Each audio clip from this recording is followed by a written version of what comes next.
Good morning, Dam. Oh, Emily, sayo lagi ka perminti. Dool ra mong gud among balay, Dam. Tas sayo pud kumang kamata.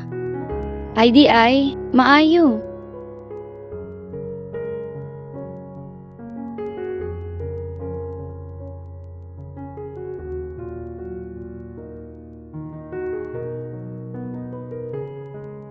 Okay akong grades. Okay ko sa school. Pero pag uli sa balay, mura ko gaatubang og kangit-ngit.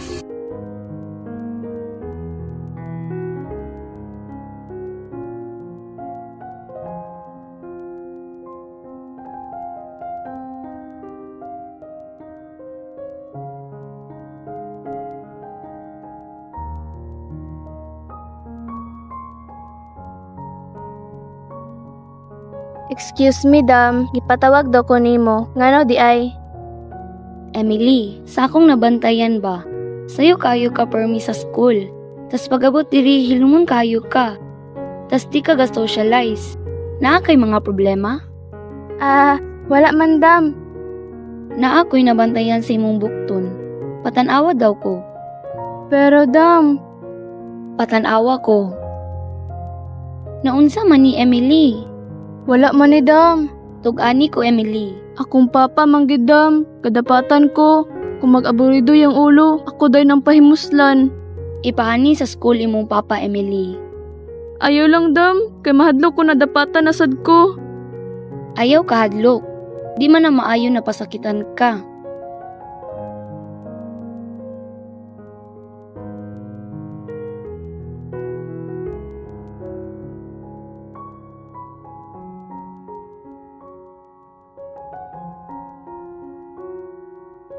Emily, sure ka nga moanhi imong papa? Di ko sure, Dam. Sige, magudto siyag inom.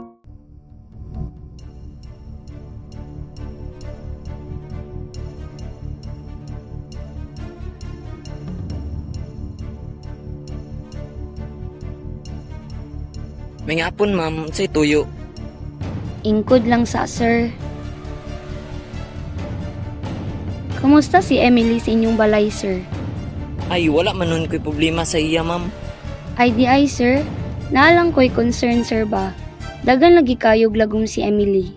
Basin gidugo ra na siya ma'am, kay mao man ang bata basta dool na dugon galagom-lagom. Ana siya, sir. Ikaw daw ang nagbuhat ato. Kakadapatan nimo siya inig aburido imong ulo. Yang ko na ko ma'am, isip usa ka mahan, gidisiplina ra na ako siya. Ing ana di ay pagdisiplina pasakitan ng anak, sir. Strikto ra ba atong balaod karon sa mga minor, sir?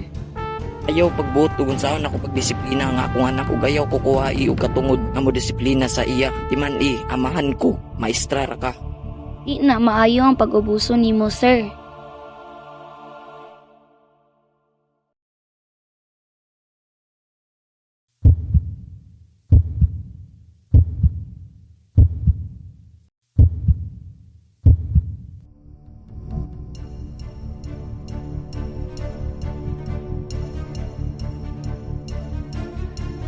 Emily, anong gisumbong-sumbong man ka?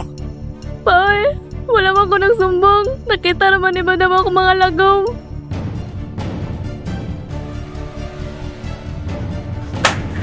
Agay pa, sakto na.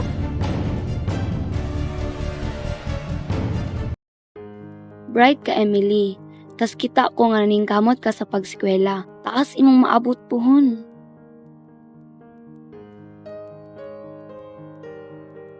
Pero bisag unsa kalisod ang akong naagian, wa ko gihunong sa pagskwela. Bisag unsa pa na imong giatubang karon, Ayo og undang, tiwas lang ka para sa imong kaugmaon. Mahigit kalahati ng mga batang Pilipino ang nakaranas ng karahasan. Ang karahasan ay tumutukoy sa lahat ng uri ng pinsala sa mga bata.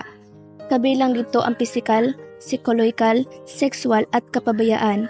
Ang pinakakaraniwang mga salarin ay mga miyembro ng pamilya. Ang mga batang ito ay may posibilidad na magkaroon ng mababang self-esteem, pagkabalisa, takot at pag-iwas sa pagkikipag-ugnayan sa mga tao. Ang karahasan ay maaaring magkaroon ng pangwasak na epekto sa pisikal at psikolohikal na kalusugan ng isang bata. Ang lahat ng ito ayon sa UNICEF. Kung bata ka, lumaban ka at maging matatag, hatiin ang ikot ng karahasan at hayaan ang mga bata na maabot ang kanilang mga pangarap.